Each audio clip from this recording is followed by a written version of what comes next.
வணக்கங்க. இது எடையாத்து கோயிலில் பூவாரி போட்டுக்கிட்டேன். நான் தான் பூவாரி போட்டுக்கிட்டது. கோயிலில் வந்து சாமி சுற்றி விட்டு வரப்போ நாங்கள் வெயிட் பண்ணிக்கிட்டு இருந்தோம்.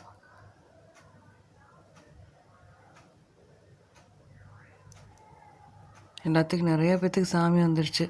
சாமி வந்து நிலம் சேர சேர எல்லாத்துக்கும் சாமி வந்துருச்சு. தண்ணி பாருங்கள், எல்லாத்துக்கும் எப்படி விடுறாங்கன்னு பாருங்கள். தண்ணி விட்டுக்கிட்டே இருப்பாங்க.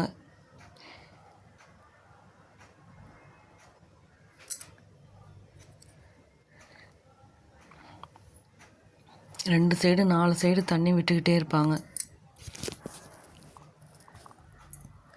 நேரம் ஆக ஆக கும்பல் அதிகமாக வந்துருச்சு பாருங்கள். ஏகப்பட்ட கும்பல். இதெல்லாம் 3 மணிக்கு மேலே. இந்த இடத்துக்குலாம் நீங்களாம் வந்திருக்கீங்களான்னு எனக்கு கமெண்ட் பாக்ஸில் கமெண்ட் பண்ணுங்கள்.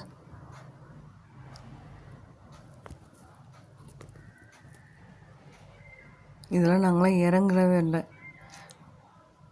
உள்ள சாமி சுற்றி வர நேரம் இதெல்லாம். யாரையும் என்னை இறக்கி விடவே இல்லை. அதனால தான் வீடியோ எடுக்க முடிஞ்சது. நாங்களாம் அப்படியே தான் நின்றுக்கிட்டே தான் இருந்தோம். எல்லாம் சாமி வந்து எல்லோரும் சாமி நிலம் சேர சேர எல்லாத்துக்கும் சாமி வந்துருச்சு. அதில் ஒரு காவாசி பேர்த்துக்கு சாமி ஃபுல் சாமி வந்து நிலம் சேர சேர சாமி வந்து நிலம் சேர்ந்ததுக்கப்புறம் தான் எல்லோரும் இறக்கி விடுவாங்க. ஆம்புலன்ஸ் டிரைவருங்க எல்லாம் பாதுகாப்பாக இருந்தாங்க. நல்லா ஃபுல் பாதுகாப்பு. எல்லாம் சிரித்த முகத்தோடு எல்லாம் ஆக்டிவாக இருந்தாங்க. பசங்களாம் செம்ம ஆக்டிவ். எல்லாருமே நல்லா கீழே விழுந்துட்டாங்களாட்டுக்கு. அதனால எல்லாம் அங்கங்கே டக்கு டக்குன்னு அந்த ஆம்புலன்ஸ் டக்கு டக்குன்னு அடுத்தடுத்து கிளம்புறதுக்காக ரெடியாக இருந்தாங்க. அவ்வளோதான் நான் போகிற டைமு. நான் பூவாரி போட்டு முடிக்கிற டைமு. நானும் போயிருப்பேன். அப்போ தான் இந்த வீடியோ எடுத்து கொடுத்துருப்பாங்களாட்டுக்கு பசங்க. அவ்வளோதான், நான் பூவாரி போட்டு முடிச்சுட்டு வெளியில் வந்துட்டேன்.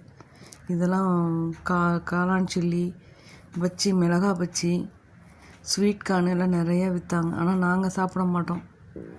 ஏன்னா நாங்கள் பூவாரி போட்டுக்கிறது. வீட்டில் வந்து விரதம் விட்டுட்டு தான் நாங்கள் சாப்பிட முடியும். விரதம் விடாமல் இதெல்லாம் சாப்பிடக்கூடாது. உருளைக்கிழங்குல ரோல் மாதிரி வச்சுருந்தாங்க. இதெல்லாம் எல்லோரும் வாங்கி சாப்பிட்டாங்க.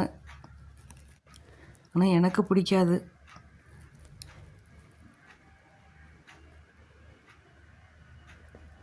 பானிபூரி இதெல்லாம் பொன்னி மெடிக்கல் சென்டர்லேருந்து அந்த அவங்களோட இதை வந்து விளம்பரம் கொடுக்கறதுக்காக இந்த மாதிரி பசங்களை ரெடி பண்ணி கூட்டிகிட்டு வந்திருந்தாங்க. பசங்களுக்கு பரவாயில்ல, நல்லா ஆக்டிவாக இருந்தானுங்க பசங்க 2 பேரும். இது பேசுகிறதுக்காக முகத்தில் இருந்த அந்த இதை டோப்பாக காட்டியிருப்பாங்களாட்டுக்கு. நல்லா ஆக்டிவாக இருந்தானுங்க 2 பசங்களும். நோட்டீஸ் கொடுக்கறதுக்காக Ponni medical centre, Vellore Ponni medical சென்டர்லேருந்து நோட்டீஸ் கொடுத்தாங்க. 2 சைடும் கடை வீதி. அதுக்கு பக்கத்தில் பொன்னி மெடிக்கல் சென்டர்லேருந்து இது போட்டிருந்தாங்க. பசங்களாம் ஆக்டிவாக தான் கொடுத்துக்கிட்டு இருந்தாங்க. அவ்வளோதான், நாங்களாம் முடிச்சுட்டு வெளியில் வந்துட்டோம். லைக் பண்ணுங்கள், ஷேர் பண்ணுங்கள், கமெண்ட் பண்ணுங்கள், சப்ஸ்கிரைப் பண்ணுங்கள். வாழ்க வளமுடன்.